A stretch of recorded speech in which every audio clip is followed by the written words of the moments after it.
Okay. I was kind of putting off a video about this until I saw what the results of the negotiations would be. I don't know what the Progressive Caucus thought was going to happen. Like, they had no leverage over Manchin and Sinema. They didn't have anything to use against them. If Manchin and Sinema said, we're not voting for this unless it meets our exact demands, there's nothing they can do. Because they want something. Whereas Manchin and Sinema are presumably okay with nothing happening, as long as it's not something they don't want. Now, would I have liked to get that $3.5 trillion lovely, luscious, bulging bill? Well, yes, but it was never going to happen. Does it suck? Yes, it sucks. But that's reality, okay? The fact that the people who want more social spending were willing to throw everything out, including the infrastructure bill, over the refusal of Sinema and Manchin to budge when they had no leverage over them to make them change their tune, is just a blatant refusal to acknowledge or accept reality.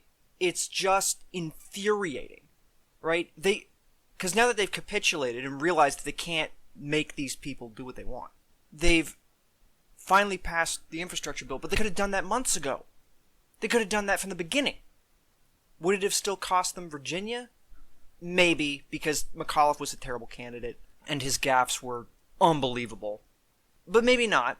We won't know. But this bungling that's been going on is entirely, like, okay, yes, Manchin and Sinema are scumbags for voting against it.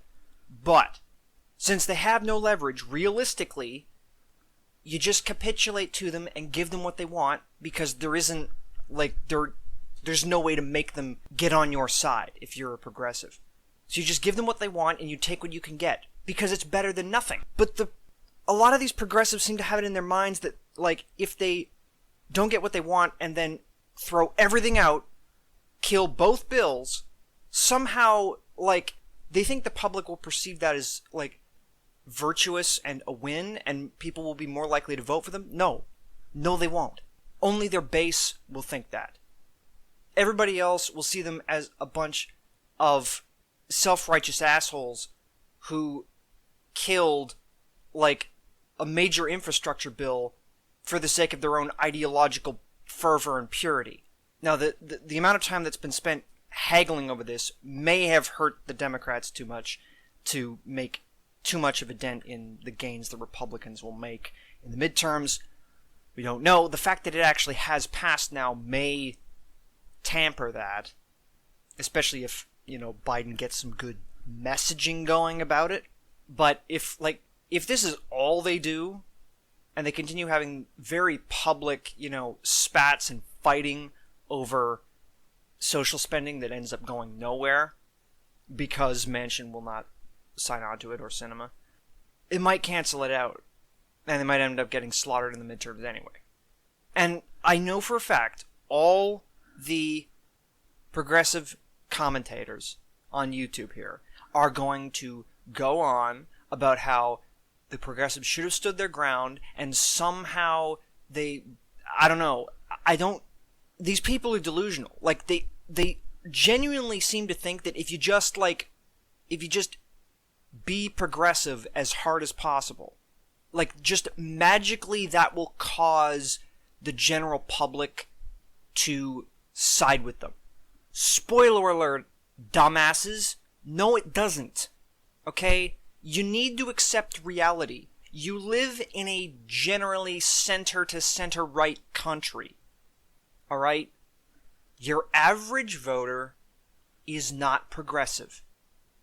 Okay? You can see that by how easily suburban wine moms got scared into voting for Youngkin because they were afraid of them teaching CRT in schools. They weren't doing that, but the fact that they were afraid the Democrats might be pushing that caused them to flip Republican, okay? In Virginia, okay? I know you'd like your country to be more left-wing. It's not, okay? It's just not.